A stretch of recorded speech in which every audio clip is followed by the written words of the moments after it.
What's up guys, it's Solo, here with another guide for Survivalist Invisible Strain. This is a starter build and crafting guide. I'll be covering the basics when it comes to starter builds and some low level construction crafting. I am not a professional by any means. I'll just be covering a few things I wish I knew when I first started playing the game. So if you have some starter tips you may think I've missed, feel free to drop a comment down below and let us know. And if you're new to the channel or new to Survivalist, please drop a like, comment, and subscribe because it really does help the channel grow. And I truly believe more gamers should know about this hidden gem of the survival genre. Alright, let's get started. First, we're going to start off with equipment. The equipment I personally am going to be choosing today is going to be the hunting knife. The hunting knife can be used for hand-to-hand combat, stealth assassination, skinning game, and even lighting fires if you have a flint. Hunting knife is a staple in the game. Without it, there's a lot you can't do. However, if you want to use this point to choose another equipment option, that is fine. For the campfire crafting mechanic, you'll either need matches or a hunting knife and some flint to light the fire. An axe is essential for chopping down trees, and you can also use it as a weapon. It does 42% damage, however it is heavy at 6 pounds, so it causes fatigue at 8%. The next equipment piece is a small backpack. You can't carry much without a backpack, and they are essential for carrying around heavy items such as wood or stone. Some good honorable mentions when choosing other equipment options would be the shovel, the tent bag, and the toolbox. However, these items requires a lot of points. The tent bag at 1 point, an easy way to start building a camp somewhere safe where you can sleep. And if you don't like that location, you can take it down and put it somewhere else.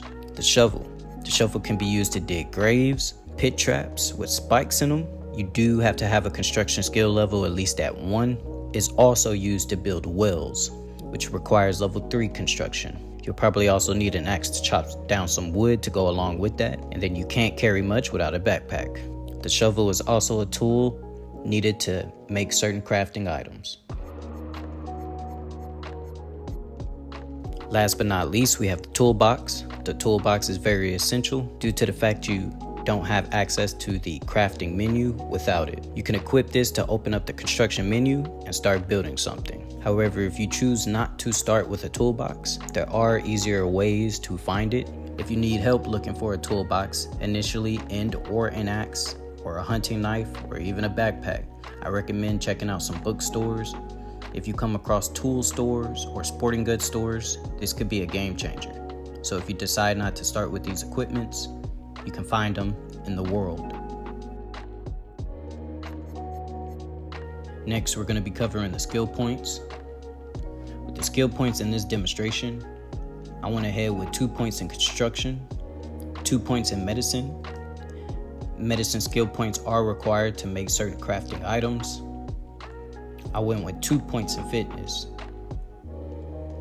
and 1 point in hand-to-hand, just so I can survive random zombie and or NPC attacks while I'm building. However, the last point is up to you. You can put that extra point in construction, so by the time you're finished with this guide, you should be a 5-star level at construction, sooner than what the guide is going to present. The construction skill gives you more options for building and crafting, and increases the damage you do with Molotov cocktails and pipe bombs. This is very essential. A lot of new players miss this small little detail. However, by gaining more construction level skills, once you start crafting Molotovs and once you start crafting pipe bombs, you'll do significantly a lot more damage with those said crafts. Next, I'll be going over medicine. The medicine skill tree. The higher your medicine skills are, the more quickly someone will recover when you bandage their wounds.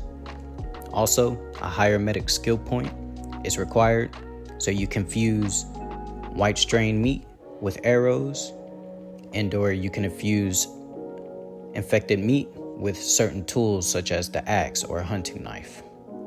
Next points I had selected was fitness. How quickly you get tired when running, fighting, or performing chokeholds and assassinations. How far you can throw things and how much loot you can carry. Fitness goes well with construction, so having these two as point options is what I personally recommend. Also, the higher your fitness skills, the more pieces of wood and or stone and or materials in general you can carry. Hand to hand, how much damage you do when fighting with fists or melee weapons, and how quickly you can overcome someone with chokeholds or assassination. It pairs well with fitness, and then also you're going to need to be able to defend yourself as you're building your base.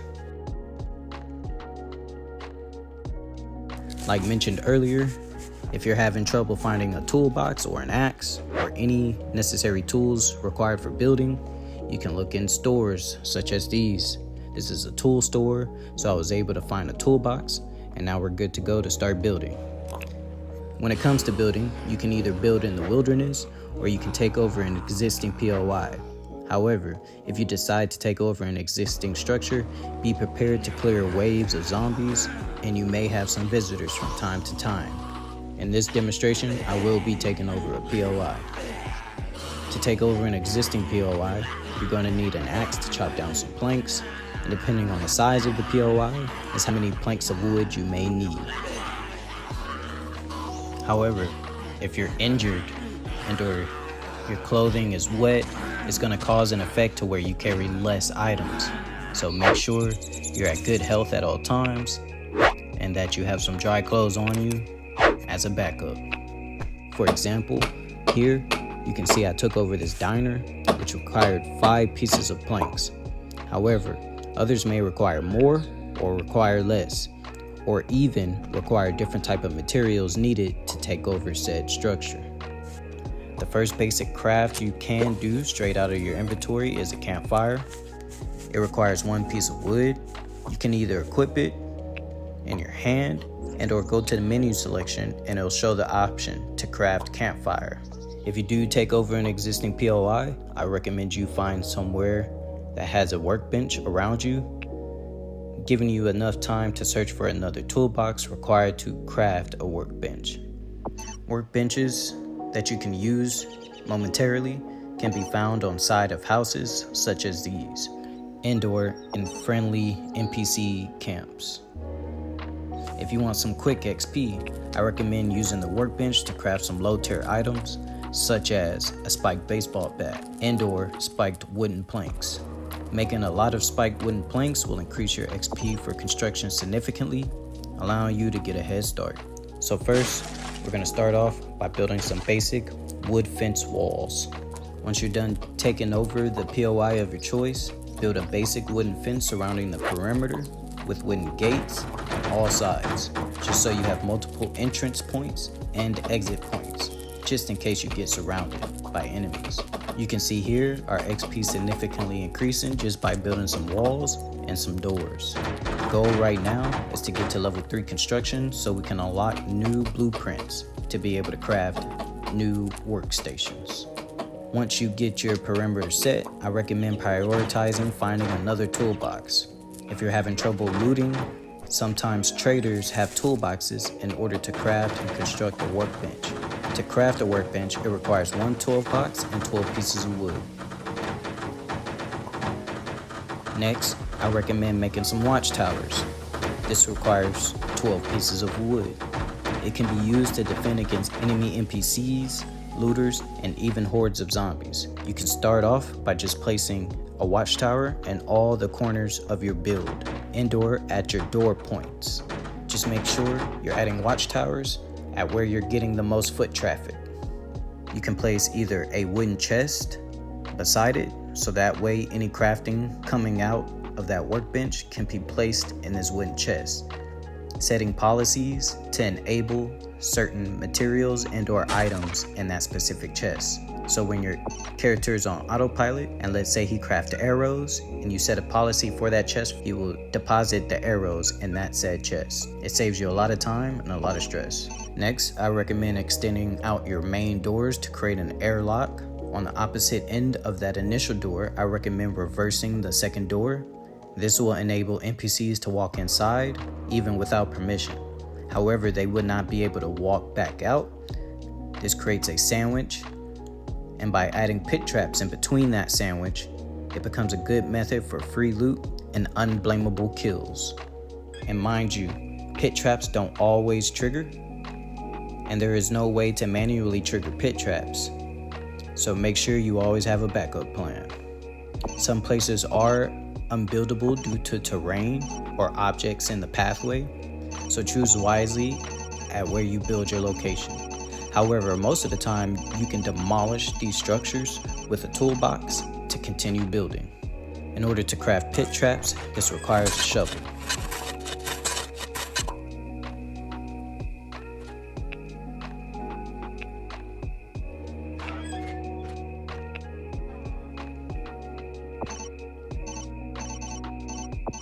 As you can see here, these looters are stuck in that airlock, and as a backup plan, I'll just make sure you set your policies correctly. You can either set your policies to be always open to friendlies, or always open except under siege, indoor always closed. Next priority, at this point, you should be at level 3 construction skills, and I suggest you build a well. Wells are important for water resource. I usually put my wells by my farming area. That way, when I set a task for a character to start farming, they're not having to walk back and forth from a water source, wasting time and wasting energy. They'll be able to just go to the well, fill some water, and continue farming. A well does require 20 stone and 4 wood planks. Again, this is a crafting option used with the shovel.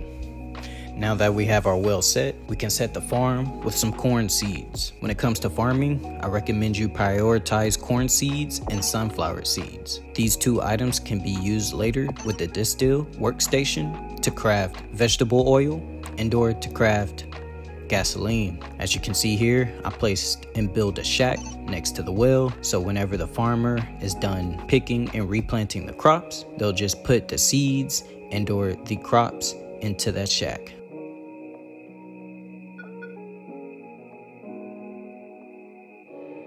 Also with the shovel, you can craft graves. Graves are important for your community base. If somebody important in your community dies and or at all, I recommend you bury their body. This creates good relationship with your community. Also, whenever you have infected in the area, you can bury their bodies, especially white strains. Sometimes they're known to carry the invisible strain, so burying the bodies reduces the chance of one of your members catching invisible strain. If you don't like the look of a grave site, you can easily demolish the grave. However, you have to make sure that there is nothing in the grave. As soon as you take all the items from the grave, you can demolish the grave.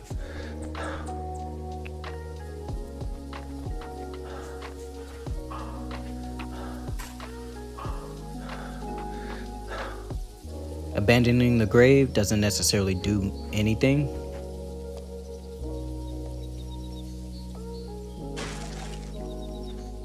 In order to have the demolish option appear, you must make sure there is nothing within inside the grave.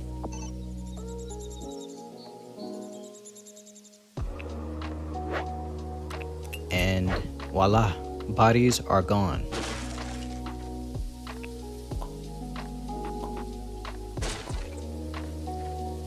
With your pit traps, you can also create a signpost which warns enemy or friendly NPCs that you have traps in the area, in the toolbox section.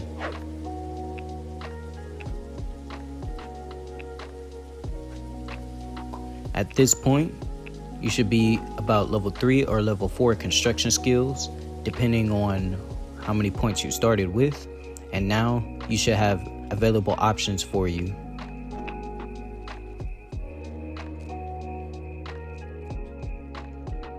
Another blueprint we could go over is the kiln. The kiln is used to make charcoal and other required items.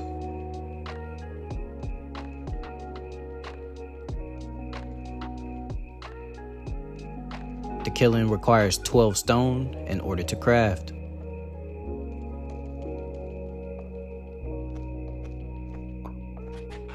The kiln is used to make charcoal with a piece of wood. It is used to make steel with charcoal and iron, and it is used to make cookies as well.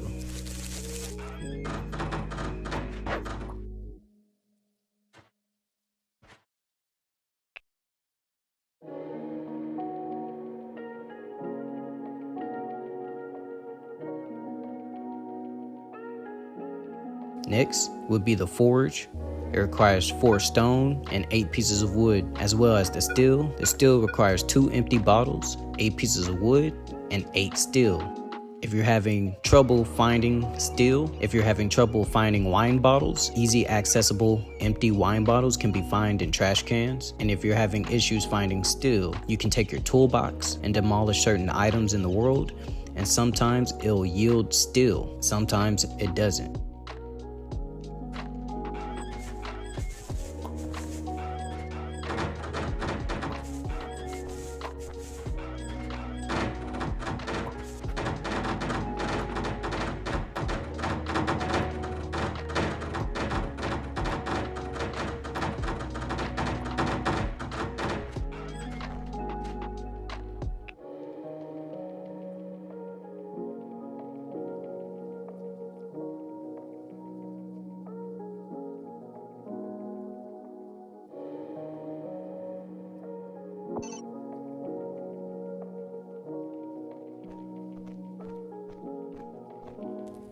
Now with this dead rabbit, in order to skin a dead rabbit, you do need a hunting knife and a cooking skill level of 2 to skin rabbits. I won't be necessarily going over cooking recipes in this guide. If you want a guide over cooking and farming, I can go over that in the next one. However, I'm going over a basic craft in terms of skinning the rabbit and basic cooking recipes in terms of rabbit meat or venison meat. With the forge, you can make shovels out of charcoal and steel. You can make a frying pan, you can make a pickaxe, you can make an axe, you can make iron arrows, and you can make pistol ammo using charcoal, lead, and gunpowder. Iron arrows, charcoal, wood, and iron.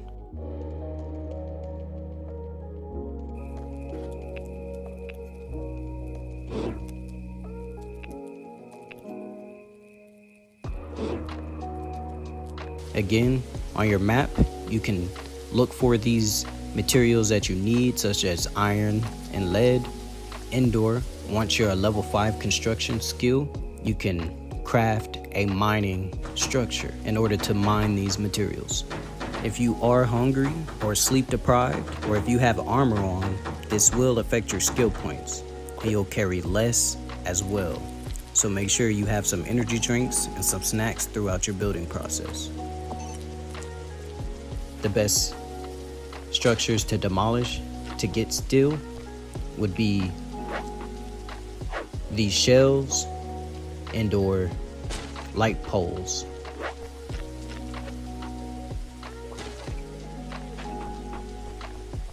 In addition, a quick tip, books will negate losing skill points. So if your fitness is hindered due to an injury, if you have a fitness books, it'll negate that hindrance. Also, if your clothes are wet due to the rain, it'll cause your clothing to be heavier, creating difficulty to carry additional items. With the workbench, you can also repair armor.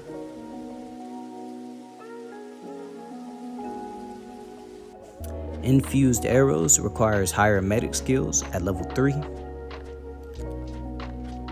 With tripwire crafting, it requires a pipe bomb and some strings, and a construction skill level of at least 3.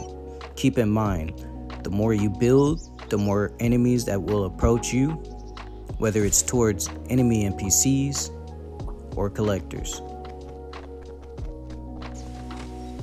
To make a Molotov, it requires gasoline, matches, and rags, and an empty bottle. By now, your construction level should be at least level 4 and or higher. If not, I would suggest just building more airlock traps, placing pit traps around your area to give you that little boost in construction skills. Once you get your medic skill to level 3, you are enabled to fuse infected rancid meat with arrows.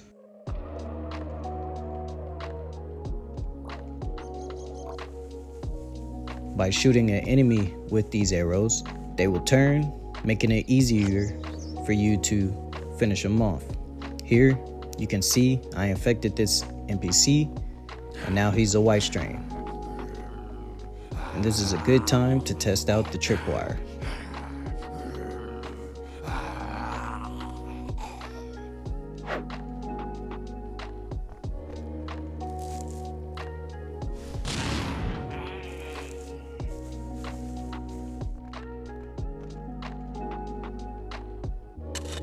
As you can see, Solo Shinobi has reached level 5 in construction. And this is all the workstations and building that I've done throughout the guide.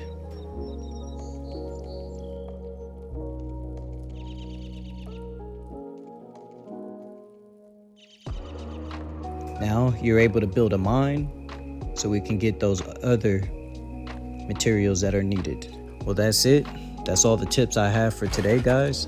I appreciate you sticking with me throughout this guide. And again, if you believe I miss any tips and tricks that new players can use in terms of getting started in the game, please let me know in the comments. And also, if you enjoyed this video, please drop a like, a comment, and subscribe. It'll be greatly appreciated. And if you want to see more guides like this, turn on those post notifications so you can get alerted when a guide comes out.